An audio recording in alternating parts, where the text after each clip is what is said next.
Hey everybody, welcome back to the podcast.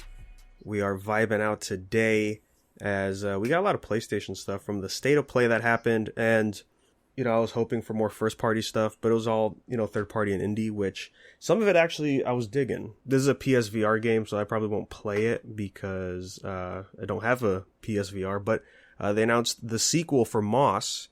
If you guys remember, that's the Stuart Little game, right? yeah, it's a Mouse Souls, as it was called early on, where it plays a little mouse. It has a name I don't remember, with a leaf blade, and then there's some puzzle stuff with the VR, as you're like this thing from like Spirited Away, and so they're coming out with the sequel called Book 2, and it's looking nice. I only wish like those games weren't VR compatible. I don't know, when I played the demo when Julian had the VR for a bit, he did the renting system that PlayStation did, and it was cool, but I don't really think you need the VR, because it's really just, okay, you're pressing the button to grab an item, and then you're just moving the controller to like move like this pillar so you can jump on it. It's like you could just do that already with the controller by itself. Yeah, I mean, I caught the VR when it was on sale like a long ass time ago. The only games I really played on there was like some horror games and Resident Evil 7. Yeah, I think it depends on the style, but like for something like Moss Book 2, I don't see. I think that can be played like both VR and just normally.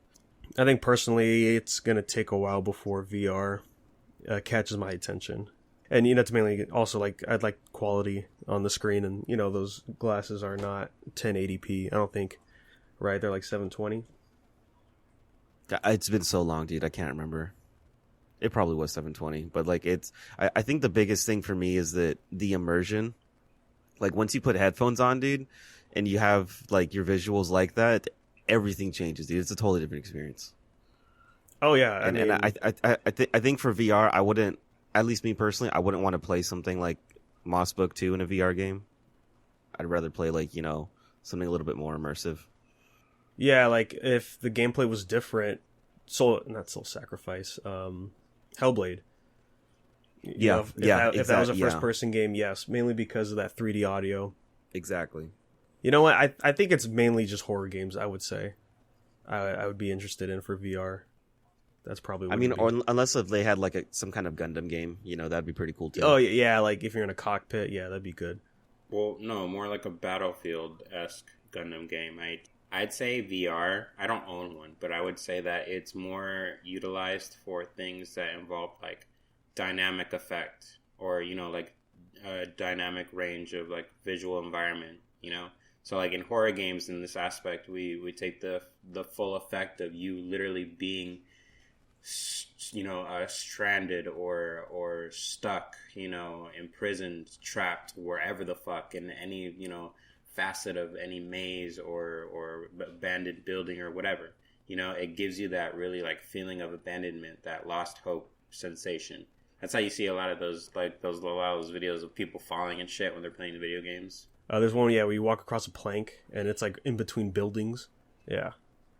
Right. Yeah. So I think those games, like I said, are more suited towards that kind of domain, and it just makes sense. It works for horror games, but at the same time, I think that if you wanted to involve them in like other things, you have to imagine how that would work out in the dynamic range setting. So like for Gundam, like how we were saying, like I totally agree. Like, that'd be amazing. Like even doing like the whole like arcade-esque version of things. So like they give you like the little setup is how you would. If you had like the arcade cabinet of like the Gundam game, where you're stuck in the booth, right? And then like for the visual dynamic, you'd get like that whole, either if you're on if you're on one of like the Xeon Federation planets or like another planet, if you're like in like the middle of space doing like the space battles, like you really see and feel like all of these, lasers and bombs and destruction blowing up around you, feeling it behind your head. So yeah, it's our VR talk for the day. The next two games were there's Arcade Again, and it's this shooter that looks like it's gonna fail. What was the next one? Tribes of Midgard. It looks like a League of Legends type of game with Vikings. I was like, okay, yeah, Vikings is cool, and then they just broke down like what's going to be the future of that game. It's like, oh no, we're not just stopping at launch. You know, we got stuff planned. And I'm like, that's cool. It's just, that's not for me. And there's already so many of these games out there. And I think the only one that people really want is the Pokemon one that was rumored or announced. What Pokemon are you talking about? Yeah, dude, there was a Pokemon League game announced a while ago. It's like League-esque. Yeah, it's on mobile. Oh, is this like official Pokemon? Pokemon Unite, that's what it's called. Yeah, we had like a teaser for it. I think, yeah, it was before they revealed the Gen 4 remake. But I didn't even know about it. Well, yeah, they haven't said anything. They just showed off some gameplay of like the Gen 1 characters. And it, it looks all right. It just plays just like League stuff, but with Pokemon, which makes so much sense. I always like that they use Gen 1 for practice. It's the ones with the least amount of hate and the most recognizable out of any other gen, right? So I wonder how new generations feel about the first generation of Pokemon players. You know, your first Pokemon game, like as a kid, was like Unova. That was like what, Unova, Gen 5. Gen 5? Yeah, those black and white. Black and white being your first Pokemon game, and you look back at Gen 1, and I'm like, I wonder what your feelings are on those Pokemon versus the Pokemon in black and white. You know, black and white had some pretty dope Pokemon. I'm not even gonna fucking front. Yeah, I like black and white a lot. Just imagine like a little bit of hate, maybe, or like a little bit of like confusion. If I was one of those kids, man, I'd be like, "What the fuck is muck?" And then I'd go back and look at my ice cream cone. Dude, not even. I don't know if you guys have seen Gen 6 and up, but some of those Pokemon, man, I don't know what they're doing anymore. Dude, Garbodor? I don't even know, man. Oh, the garbage one? Yeah. Yeah, oh, yeah, dude, that was Gen 5, shit's... yeah. But dude, no, but like there's some of the new Pokemon, like the colors that they pick, there's a lot of pink, a lot of like light blues, like they don't even look real. That's because they have a lot of fairy Pokemon now, right? Like the whole purpose of fairy Pokemon is they're not supposed to be real. Yeah. Yeah, I don't know, just something about it. I guess because we grew up with the older gens, maybe that's why I'm thinking like that, but we grew up with real monsters, nothing made believe in our heads. Yeah, it just looks too friendly. Too kid friendly, right? I bought Ultra Sun and Ultra Moon for me and my sister. I remember like genuinely being excited for like still getting to like play the Pokemon game, you know, like going through all that stuff.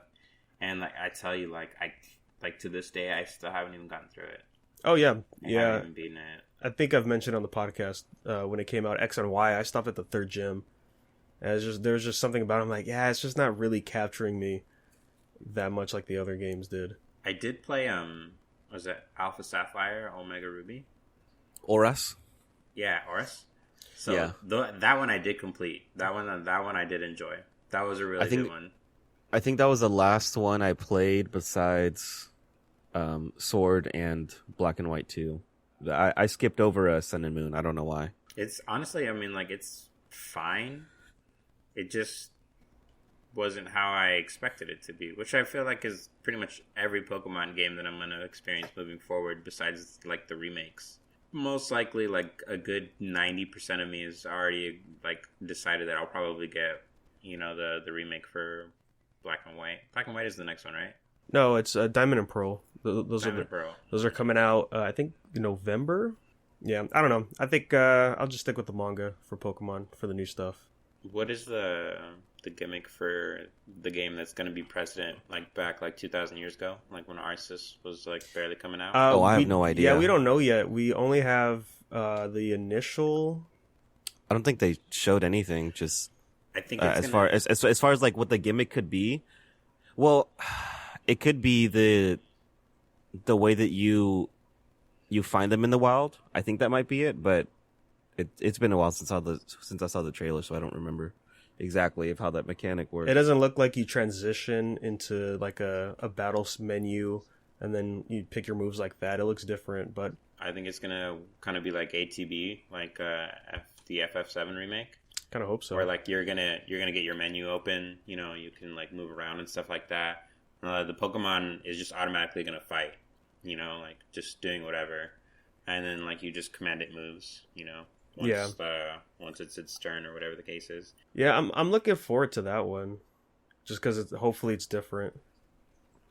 I just think that the gimmick might be like maybe you don't get all 6 Pokemon to start with.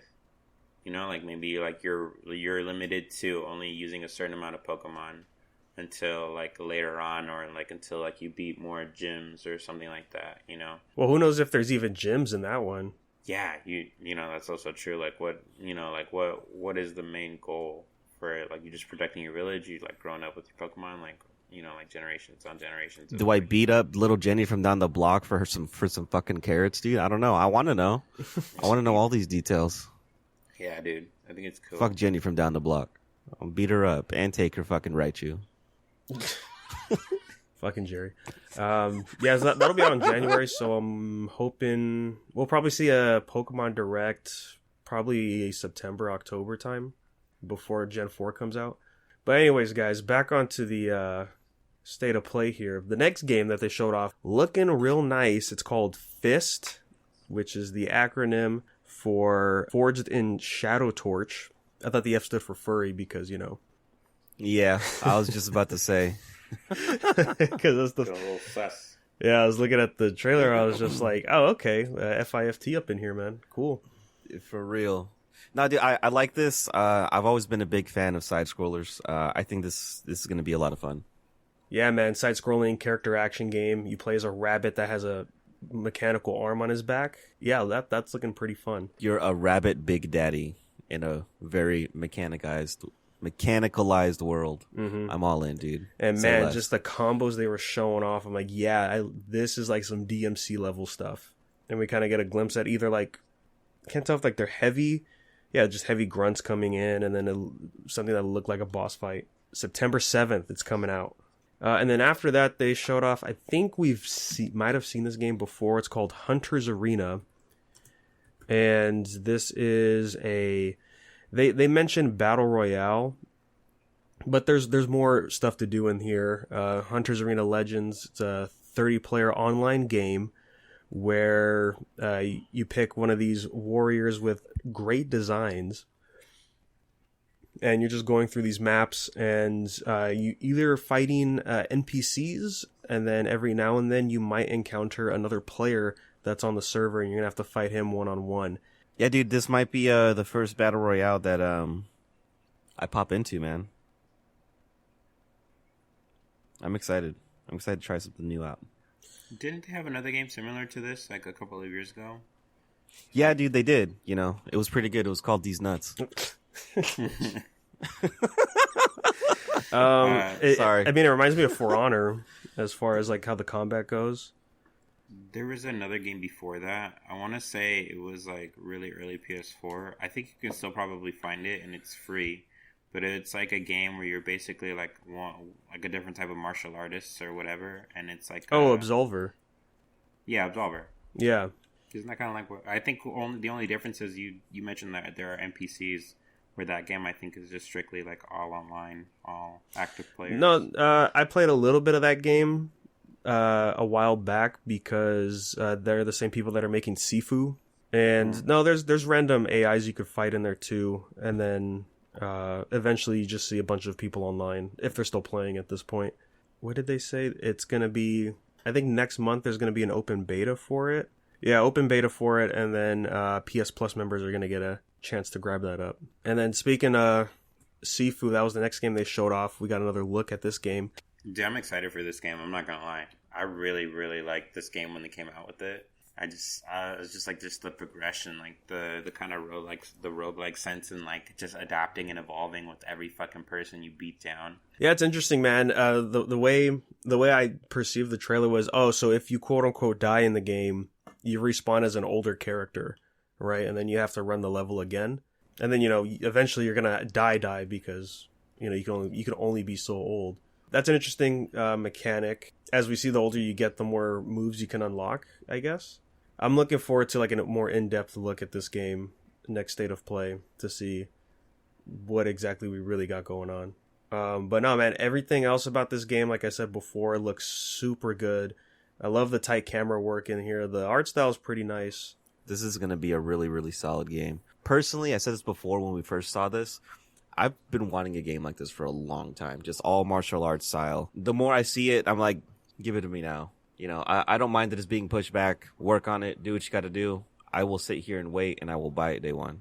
Yeah, it says early 2022 they pushed it back. So they're going to hit that first quarter. Yeah, probably before March, I hope. or if not, just probably at March, because that's a lot. That's like a critical point when a lot of good games go on sale. Yeah, February, March, these are the sweet spot for games. And the next game, we got more look at Jet: The Far Shore. They showed this off the last State of Play where they had a bunch of indie stuff. Or last year, yeah. And I was like, okay, cool. You're just a little ship flying through different planets and stuff. It's going to be calming and relaxing. But then we actually get more look into what exactly they're going to be doing. And to my surprise, we actually get to see the pilots and the crew of these ships. And just seeing what you can do with the gameplay stuff. I was like, oh, this is going to be interesting. I think I might grab this one up. That's the one where you're in the ship and you're kind of like floating around. Yeah. And like going from one side of the planet to the other. Mm-hmm. I'm with it, dude. I think I'd like to give it a shot. I don't know, we still like get a lot of the vibes that, somebody's trying to be that No Man's, what is it? No Man's Sky?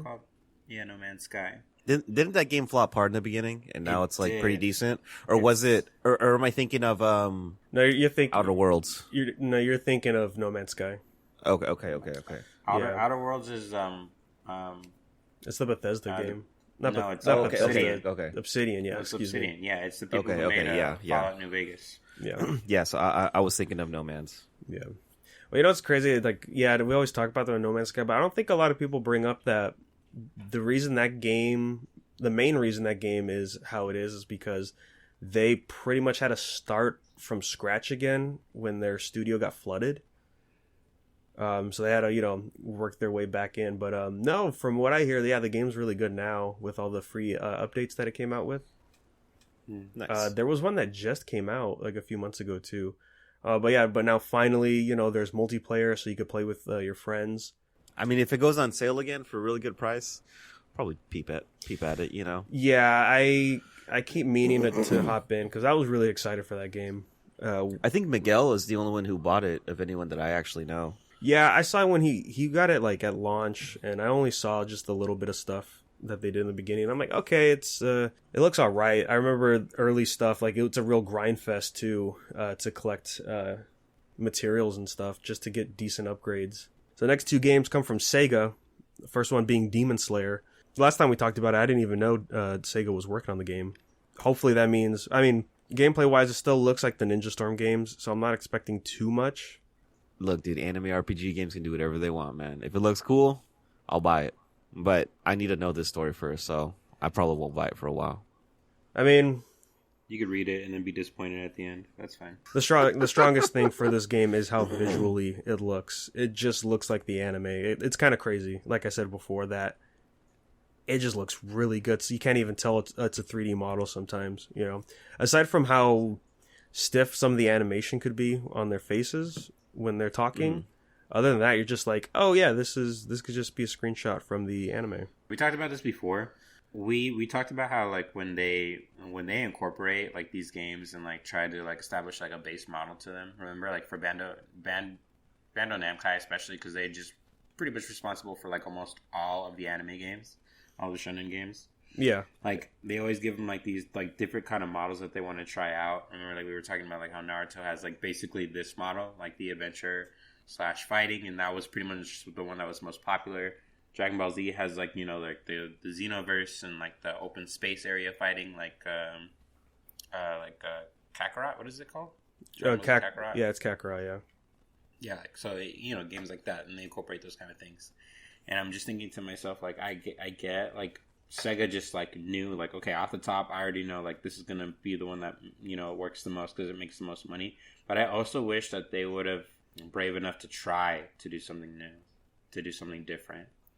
Like, I'm not sure in exactly what capacity could have been different from this model particularly, but I just feel like genuinely, yeah, they could have made this better. It didn't have to be just like the the Storm Chronicles. It could have been its own thing in its own right, like something that'll definitely make it true Demon Slayer, so that when people look at this game or try to remember this game specifically, like let's say 3, 4, 5 years from now, they're not going to be like, oh, it's that game that plays like Naruto. Because if I had to guess, this game's probably going to have a online mode, right? Like a versus mode. So that's why they have to stick with the 3D arena. model, because, and then also, it is an anime game. So to me, that says, yeah, they don't really care. They're only here to get that quick cash from anime fans. Which they'll do, man. They'll do it like free pancake day at IHOP, dude. They'll be all up in there. Yeah, and then sometimes, you will get the special exceptions, like when the Yakuza team grabbed up Fist of the North Star, so you're playing Kenshiro with the Yakuza mechanics, which was cool. And then, Kakarot, is actually pretty different from, I guess, Xenoverse and stuff. I hear good things about that game, but but most of the other games are just going to be like, yeah, we'll just pop these out because we know people are going to want to play them. And then we'll just, go on to the next one. Like, it's still crazy to me. One's Justice got a sequel not even 2 years in to the life cycle for that game. I don't really think that was because of the game doing well. I think that was just because of the series in itself. Like, the series kind of blew up in, like, short, like, spontaneous bursts throughout the last couple of years. Especially with, like, the anime seasons coming out. I think, they're, like, on season 5 now? Yeah, season 5. You're just kind of writing that, and I honestly think that if we like took a look at the numbers for One Justice and One Justice 2, that they probably took a loss on those games. I don't know if they'll do another one in that exact capacity, or if they're going to try to do one pretty much like Naruto. But like I said, I hope that at least Bandai with that franchise, like I said this before, and I think that you too can agree with me. I don't know if you've had a chance to play it, Danny, but I know we've talked about it. They had a Bleach game that came out for PS3. Oh yeah, Soul Resurrection. Okay, Soul. yeah. Yeah, I have it right here on my shelf. A great game. Can you imagine like open space skyscrapers, like pretty much like sandbox, like cityscapes, like for My Hero, and it's just like Deku like going from like building to building, like jumping and shit like that. You know what I mean? They can give you different sandbox levels, so you can like really have that feel of like, okay, now I'm gonna go over to like Endeavor's area and like, do this part of the story where I had to fight, that fucking Nomu and Gaki, first time around. You know what I mean? So like just doing shit like that, doing that little those giant boss battle scenes, like how they would do in Naruto. Yeah, I don't know if you've like played them in, like for sure, but like basically the way it worked is like when Naruto was up against like an enemy that was like a Jinchuriki and like would transform, they have like these little cinematics and like QTE events. But at the same time, sometimes he could also like go into like Kyubey form or whatever the fuck and like just like start beating the shit out of people. However it goes, you know what I mean? But it'd be cool for them to incorporate that too. Like when he had Henry on his back, when Deku had what is it, Emmy, yeah. Emmy on his back, and he was able to go like 100. Yeah, he went Super Saiyan 2. Yeah. And like I wanna do that QTE, or I wanna do that fight, like in the game with Deku as I'm saving Emmy. Like make me do that. That's worth me paying $60 for in the highest graphic resolution that you can do. I completely agree with you. I think QTEs and like in anime fights, like where it works, I'm telling you, that's where those Ultimate Ninja Storm games like were at its peak, dude. Like they started the formula, and like now it's just up to anyone to pick it up and make it better, but all they want to give us is 3D anime arena fighters and not give us a new Yu Hakusho game. So we take our losses. Why did you even just say that to me right now? Do you know how long I have to wait for something that'll never happen, dude? I mean, they have the models. I know. They've got Yusuke, they've got Hiei, dude. Like just give it to me already. But I digress. It would be a great idea, but I don't know if we'll see it. Here's hoping that this Demon Slayer game like does something different, even in the slightest. And hopefully it works. Visually looks great.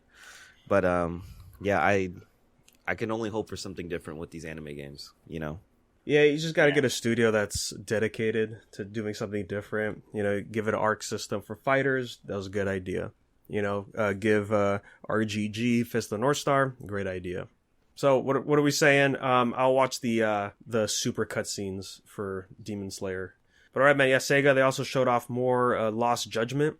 that is the sequel to Judgment, right? The Yakuza spinoff, and I'm liking this. Like this detective side from RGG, like the suspense and everything coming in.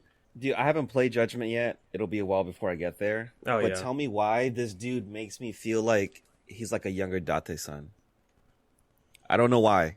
I just feel it, dude. Like what Date-san could have been, or maybe like what he was in his prime. And just, dude, it just looks great.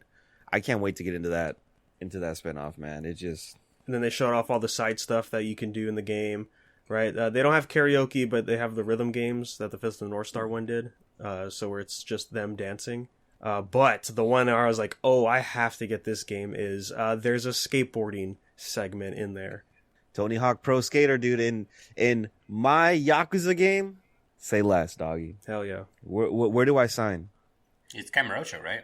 Yes. I think so. Yeah. Yes. I think for the PS5 version, they're also adding another mini game, but it's like a hyper, like visual, like a really good, high graphics, good visual mini game. I don't remember what it is. I think it's like golfing. Oh gosh. I don't. Oh god, no more golfing, dude. Yeah, no thanks. I'm done with golfing after 3. Yeah, dude, that was. I swear I couldn't do any of the golfing. Like I couldn't even do the golfing in Kiwami 2. Dude, I sat there for 2 hours trying to figure out how to golf. And I was like, I've been here way too long, bro. I'm just going to fuck it. Yeah, it was awful. It was awful to say the least. Yeah, I would put in as much effort into doing that as I would playing like the fucking parlor games. I would have rather played Outrun for 2 hours. I was just very glad we only had to do the golf stuff once in 3. Me too, dude. Yeah. Well, cool, man. Yeah, Lost Judgment's looking great, but I don't think I'll touch Judgment until I beat 6, probably. Which that's gonna be a while because I'm still. Is Judgment before like a release date before Like a Dragon? Yeah. Okay. Yeah, so then I'll probably do that after 6 and then go into Like a Dragon. Yeah, I mainly say after 6 because that's the end of Kiryu's main journey. Oh, that's right. And I was like, I know Like a Dragon's gonna take a good while to get through because it is, especially with it being RPG based and all that. Mm-hmm. Yeah, I'm in the shitpost group and all they say is, "Holy shit, the hours I put into this game." And it's like, yeah, that's crazy. But then, last 2 things here. We got more look at Death Stranding Director's Cut. This was teased at the Summer Games event before E3. And they're basically bringing Death Stranding to the PS5. When I talked about that trailer last time, I can't trust this trailer because how much of it is real and how much of it's not, right? Because we saw that this bodyguard guy that's in this basement that Norman Reedus is infiltrating. And I was like, that guy looks pretty cool. Is he even the game, though? That's what I want to know. And the answer is yes. Because with the director's cut, we're getting new missions, a few new weapons. There's going to be a firing range. There's going to be a racing section where you go. It's the fragile. It's just Pocket Racer, dude. It's just Pocket Racer. Yeah, it's called the Fragile Circuit, and you get like these. They look like race cars for the most part in there. And I was like, oh, okay, that's cool. I mean, the driving in that game, it's all right. When you're on the motorcycle, though, it can be pretty fun because that thing is pretty smooth. It's just time to play it, man. Finally. Yes, yeah. Now is a good time to hop in. It's time to deliver my Krusty Krab pizza. Well, I mean, there is a pizza mission in the game, yes. So for you and me. Yeah, I'm looking forward to it, man. I've been thinking about hopping back onto Death Stranding for a while now. It's going to be $50 brand new on PS5. That's a pretty good deal. You can buy it on Amazon. Yes, it's on Amazon right now for the PS4 version for $26. And the upgrade is only $10. And of course, there's all the other, like the SSD stuff. Load times are probably gone at this point. And then the haptic feedback that they're going to be adding and all that stuff, right? So the standard stuff you'll be getting, like all the other big PS5 upgrades from games. Yeah, hey, it's not free though. So we're finally entering that territory. People really aren't happy about that. I didn't hear backlash for Death Stranding, but the other game that's getting the director's cut is Ghost of Tsushima, and a lot of people are hating what Sony's doing with that game. It's coming out with a DLC expansion for the game where you travel to a different island, And one, the DLC is not standalone, so you can't buy it by itself. You have to buy the director's cut for the game. It's both on PS4 and PS5. And one of the things people are hating, which I think it's kind of dumb, is that, it's a $70 game on PS5. And people are upset about that. But I don't see why, because you're getting the expansion, you're getting all the PS5 stuff. And the game's only a year old, so I think it makes sense it would be full price for PS5, right? What else is it? I mean, people are saying like, well, I don't need the upgrades because it plays so good already on PS5. And that's true. You can play 60 frames on PS5 using your PS4 copy. And then plus, like, there's all these weird tiers for the upgrade options. Because it's coming to PS4, if you have a PS4 copy of the base game, you can grab Director's Cut for $10.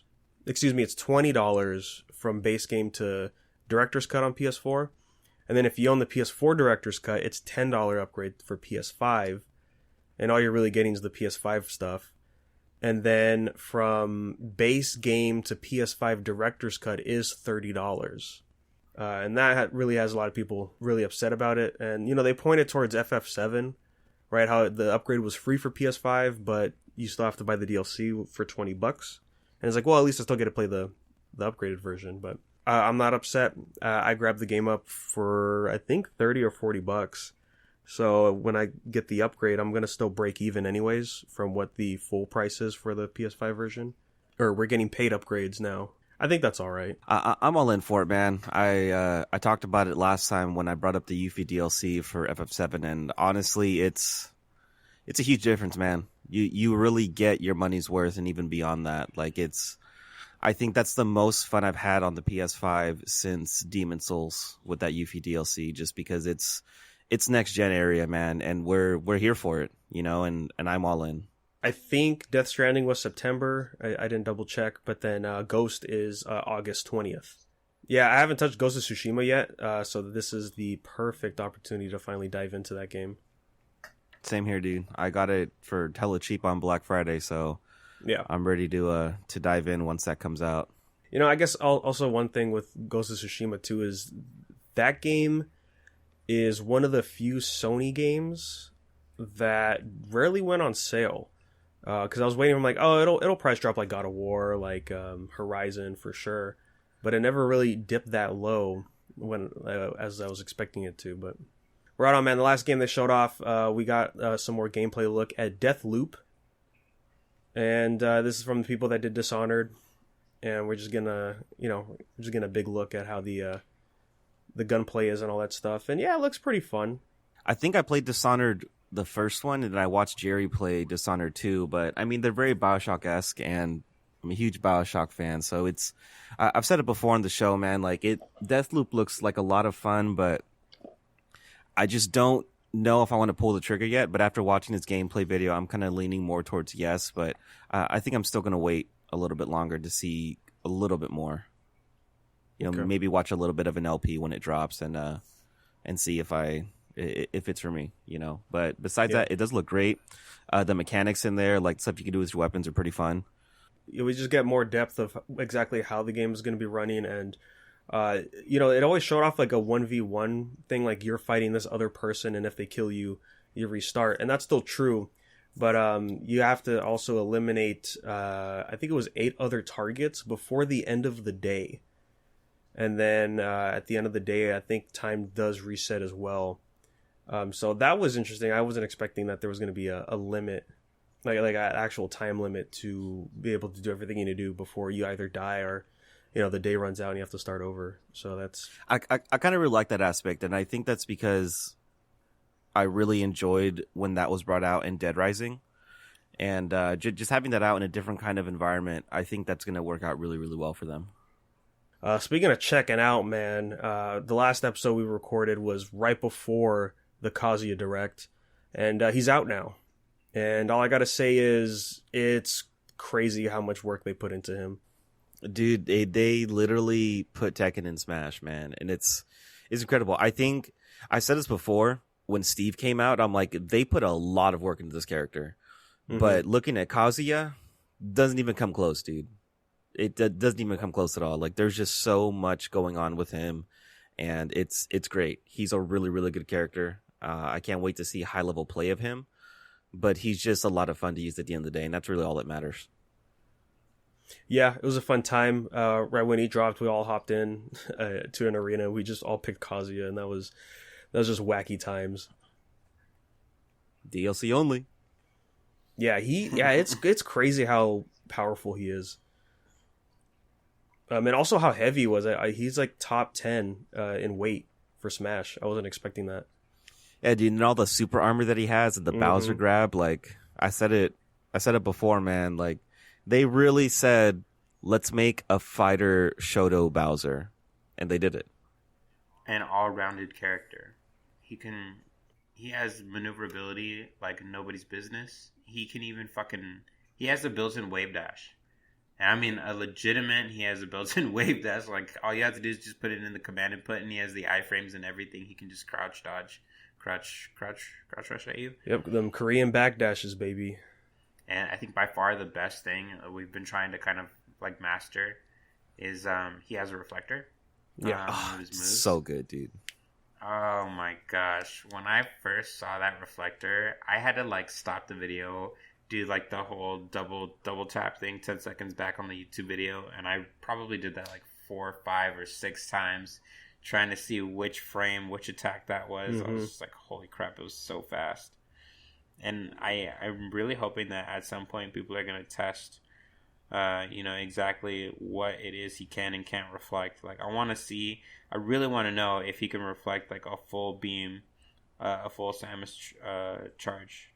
I want to see if he can reflect that back at her and just kill her one hit. That'd be great. Yeah, man, seeing all those combos on Twitter, insane. The Electric Wind God Fist, dude. That's the one, sir. Man. You land that, dude, the stock is yours, dude. Easy money. Oh, also, like, Sakurai, like, it's cool. Yeah, I get it. It's cool, man. But this 10-hit combo, dude, what are we doing? Dude, okay. Like, let's be real. Dude, but okay, so once I figured out how to get out of it, I'm like, oh, that's not that bad. But if you don't know how to get out of it, dude, you're in there for like 40%, and that's rough. Dude, and then the taunt doing what, like 20? Dude. Yeah, the taunt's pretty good. It's like, damn, man, no seas mamon, dude. Like, you shouldn't have all this. You should not have all this juice in you, man. But you know what? It's good. I think I wouldn't have it any other way for a Tekken character to be in Smash. And I don't know if I said it on the podcast, but I said it to you guys. I'm like, yeah, now Bandai just needs to come out with a Tekken game on Switch that kind of plays like this, and I think we'd be fine.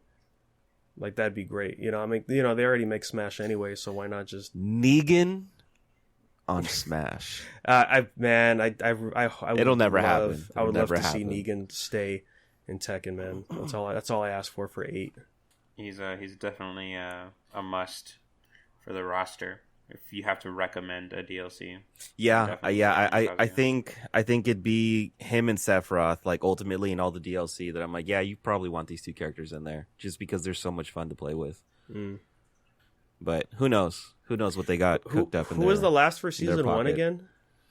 The last for season 1, I think, was it was Byleth. Okay, yeah, that wasn't too.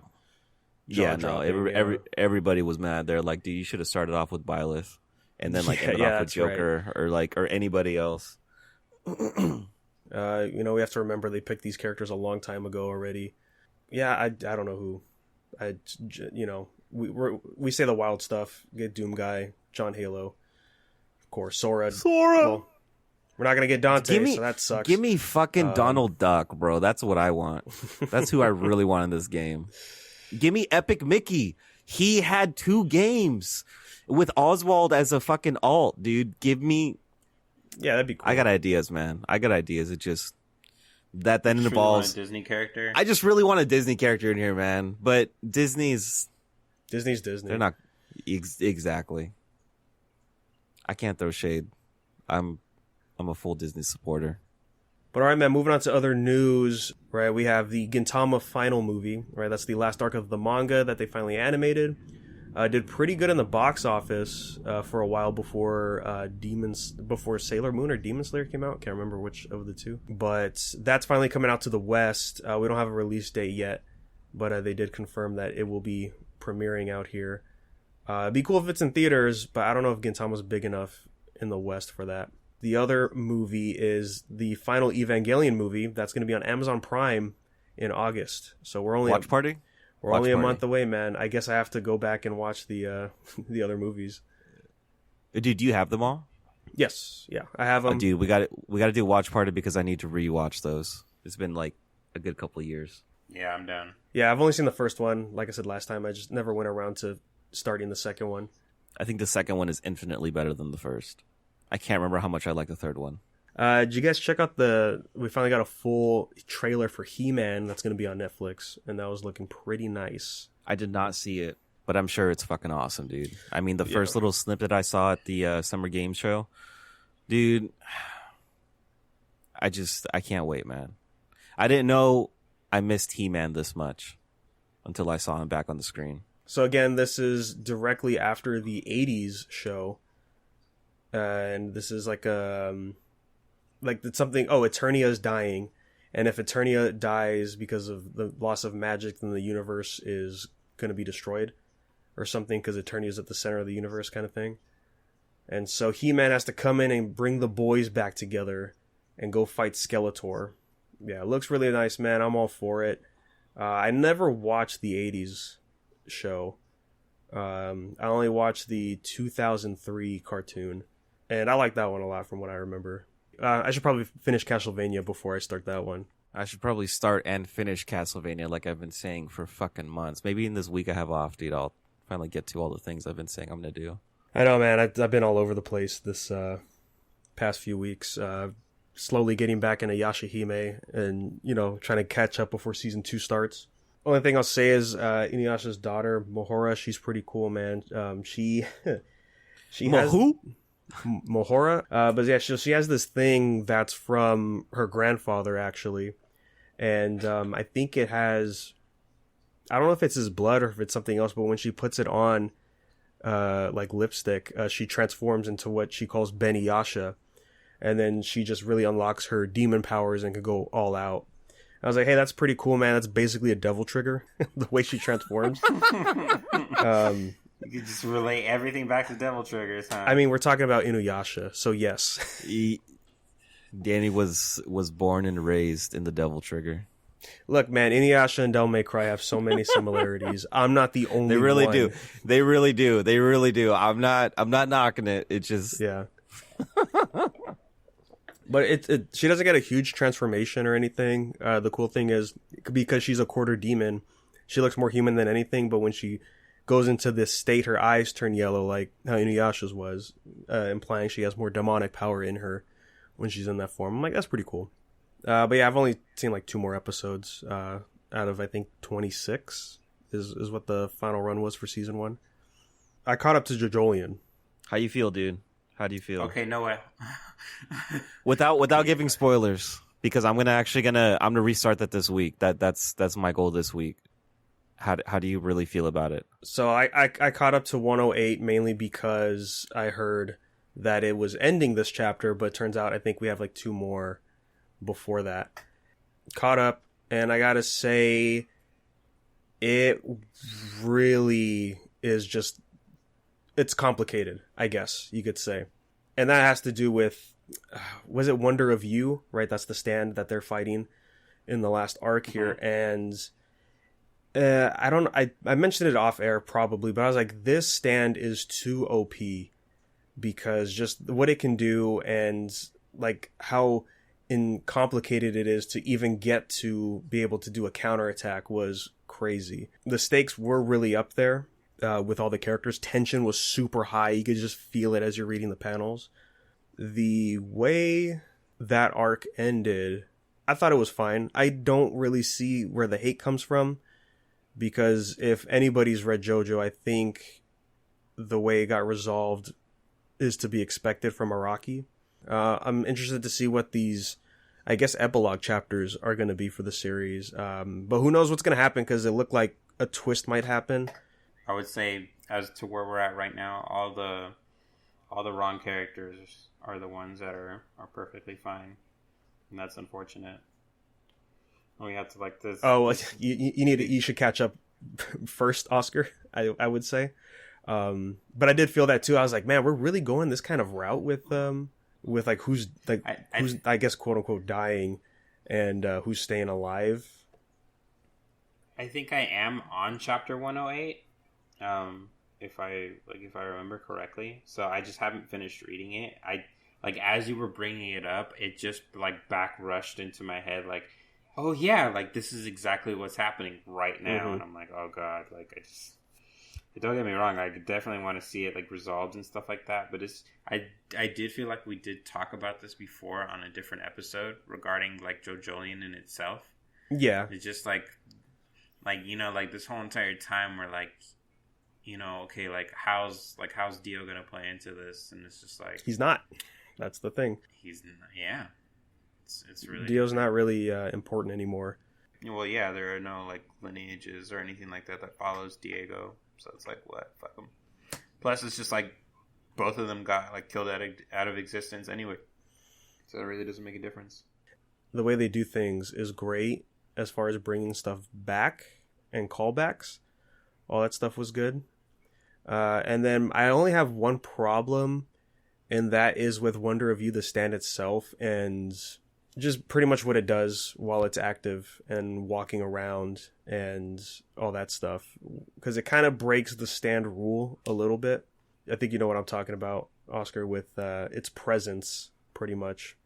I really hate like the more like I want to say like primary antagonists, not always like the main antagonist of the series, or at least for the part, but just like the primaries, because they always seem like they have the ability to do more than one thing without really getting into how this ever became a thing. Yeah. Like the only other thing that he can do is like he has like this like insect that he can control. And like the insect, I don't think he's controlling it. It's just he's planting the insect. I don't like. It's a rock insect. That was my thing. Like it, like Yeah. otherwise I can't. Like it doesn't look like an insect. Like, and it's really like hard. So, like sometimes for me to make out what's going on in these panels. Like, don't get me wrong. I think his art style kind of improved. Kind of not really in like the way that he draws characters, but just like the overall his art style. Like the, you know, like the landscape, you know, all that stuff. But just the way that he drew out the insect, it's like, to me, it just looked like it's a rock insect. So I'm like, okay, you can only do that because of certain things that certain people can do in this manga, you know, whatever. Yeah. And just, I don't know, all the same, I just think like when it comes down to it, his stand has the ability to redirect any harmful thing or things that will eventually cause harm unto him or unto his person, and redirect basically what he calls a flow of calamity. That's kind of right, but it's not harm coming to him. It's the intent. If there's intent of being pursued or being attacked, then the person that is doing that will be struck with a calamity. So if you try to walk towards him and with your intent of going towards him, confronting him, then you will be attacked by this calamity energy. It kind of goes hand in hand with your awareness, because like for a while they had to be aware of who he was first, and then like that's basically how that happened. Mm-hmm. So for a good while he tries to pull a Diavolo. And he'll just kind of like go around, stay behind, you know, like just do whatever here and there to just make sure that he's never really noticed or never really present, you know? It's just so fucking crazy how this part works out in terms of like how long these people have been like kind of based in their lives, like being like sleeper agents or whatever the case is, you know, like just doing their thing, because his stand has been active for a long time, like a super long time, and he just never turns it off. So his stand is always remote. So it could have been a thing where at first his stand could have obeyed the rules, and then just because he's had it on for so long, he just eventually learned how to retain his own ability, while his stand can also use the ability at the same time. Sounds like GER, dude. Honestly. I'll just say this: Oscar finished the chapter, and it's going to give you some answers of why Wonder of You can do what it does. Okay. Yeah, I actually just pulled back. I'm on 107. Okay. So I'll just catch up to those. Yeah, you should catch up because it's those the last few pages of 108. Just explains like, oh, this is why the bullshit can happen. It's like, oh, okay. But my main problem, Adam, with it is it's a stand, right? Yeah. Wonder of You, but everybody can see the stand. What? Yeah. Actually, okay. You know what? Don't tell me anymore. Now I'm ready. I'm ready in. Like when Jerry told me about the spin, I was like, okay, I'm really in. But now you're telling me this. I know what I'm doing tonight. I know what I'm doing all night. Wait. To be fair, stand users can see the stand, but they couldn't see him at first. Like again, you have to be aware. No, but normal people can see the stand. They can only see the what do you call it? Like the silhouette. No, that was because like the identity that the doctor has. Like when a regular person looks at the stand, they don't see the stand; they see the doctor. That's the stand, though. Doctor. No, it's not the stand. No, the stand impersonated the doctor. He said it a lot. Okay, I don't want to really get into spoilers. But like, what I'm saying is, they're still seeing the stand physically. But they can't. Like the disguise, it's still the same design overall. Like it just looks human. That's the only difference. But Whitesnake can talk. So Wonder if you don't try to pull that bullshit on me, right? Wonder if you talks. So does GER. And GER, yeah.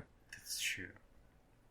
But GER is the only one that like is his own person. Talks. Yeah, he's got his own personality and everything. Oh, Echoes talks. Like if we're talking like, oh yeah, well, Act 3 Echoes. Excuse me. Yeah. Okay. Yeah, the Bruce Willis one. Yeah.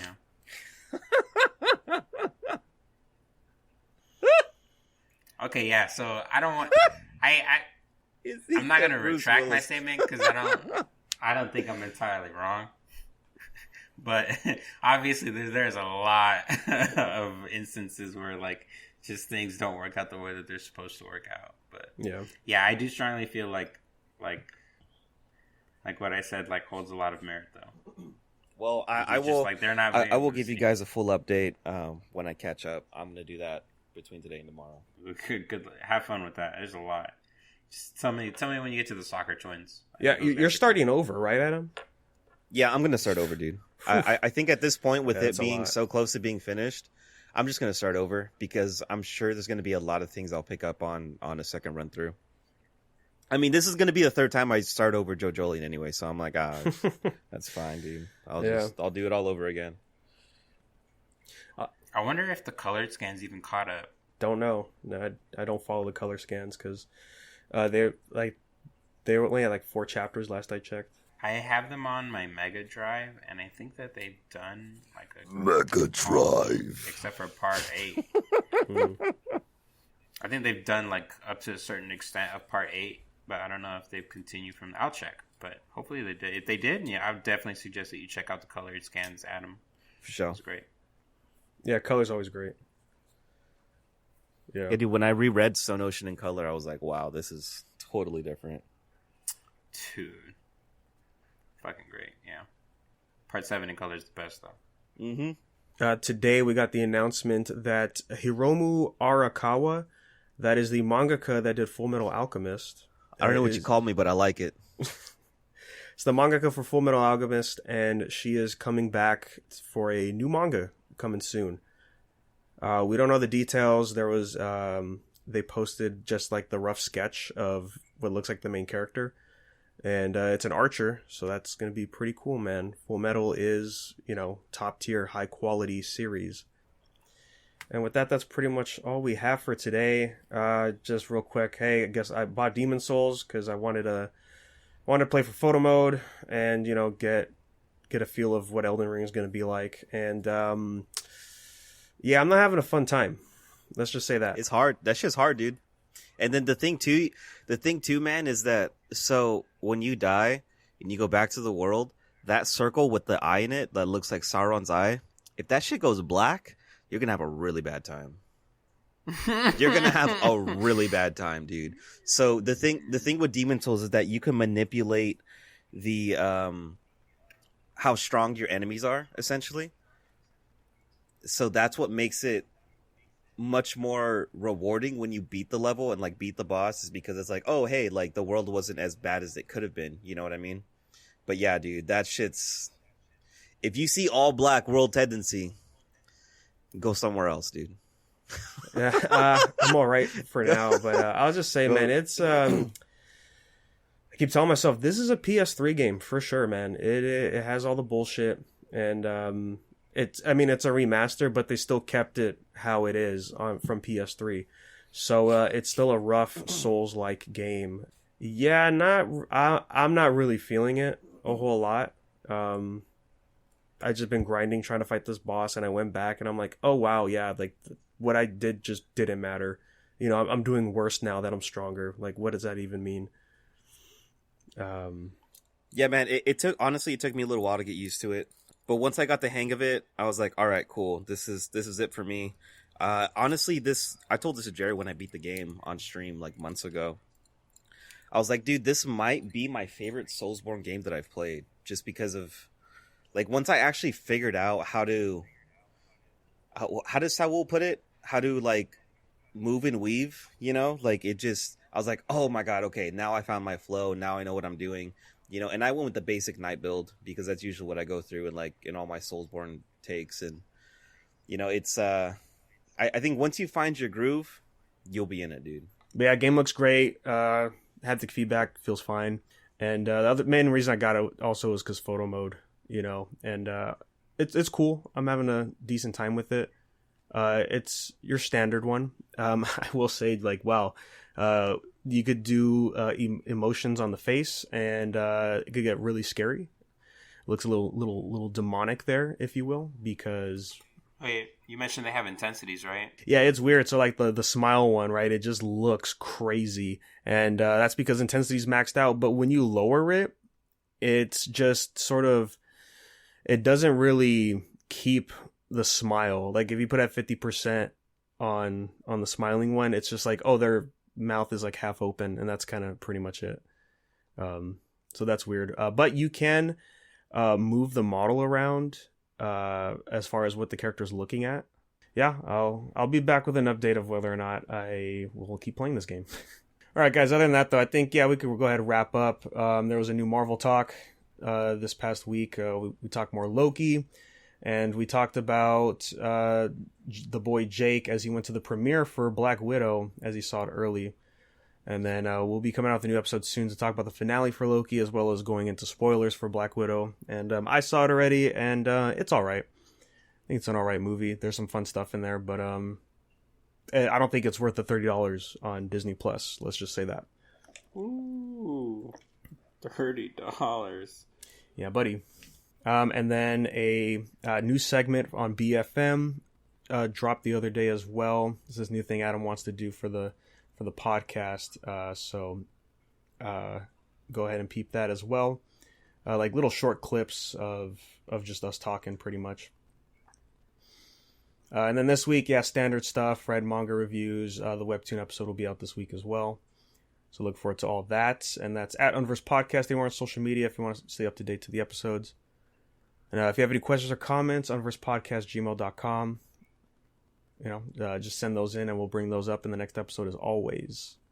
And yeah, I'll be back streaming soon. Twitch.tv, Negator7. Jerry's streaming, Jerry Omega. I think he beat Surge 2, if I'm not mistaken. So he'll be... Yeah, last stream, right? Yeah. So he'll be back on Dark Souls 2, if I'm not mistaken. Actually, he's playing Silent Hill 2. Oh yeah, that's right. He also hopped on Silent Hill 2. That's right. Yeah, I think he started playing that last week. Yeah, I was like, ooh, yeah, I gotta love these classic PS2 sound effects. And then, yeah, that's Jerry Omega. Adam is still on his break, but when he's back, that's Bam Adam. on Twitch. And then, hey, Oscar, you're also streaming every now and then too, right? Yeah. I'm still trying to get the setup going on the computer for the most part, but I do occasionally stream on PS4. You can check me out at CorBlimey, CorBli3MY. Yeah, I just occasionally play a lot of just random games on my PS4. I'm going to be eventually doing a lot of Killing Floor too, because that game just got a recent update. Ooh. And I was playing that game yesterday with Akil. Just trying to, warm up, get back into the things, trying out a lot of the new weapons that they got, and man, that game is still really active. I usually pick up a match pretty easily. Oh, nice. It's pretty successful. The only thing that bugs me about the game is that all the matches that I had yesterday all had the same boss. And I remember how difficult it is to get that other boss to spawn every now and then. Right. So, yeah. Other than that, yeah, I'd say definitely check out the game. It's good. It was free on Plus for a while back, so I don't know if a lot of you guys have it, or occasionally if you do check out those games to add to your library. But if you have it, definitely check it out. I believe it may or may not be on sale. Yeah. Nice. And then every now and then as well, late at night, Grant will be streaming. Right now he's doing Valhalla. He's going through the Wrath of the Druids, I think it's called. The one of the DLC. Yeah. He's going through that, which is, I believe, set in Ireland. So it's it's the fatherland. That's cool. But yeah, that's over at Calamity760 on Twitch. Yeah, we're big gamers here on the podcast, guys. So again, thanks, guys, for sticking around for the episode. And the boy Aerospace from EXO just dropped a new album, Azalea. You could stream it anywhere. You could grab it up and name your price on Bandcamp. Go check it out, man. It's a fantastic album. And we'll be playing one of the tracks for the outro. Link in the description, as always, for that. Thanks, guys. We'll catch you on the next one. I only want to love you. Remember a time when we talked so easily. I only want to love you. Remember a time when we talked so easily. One fucking good take, bro. I only want to love you. Remember a time when we talked so.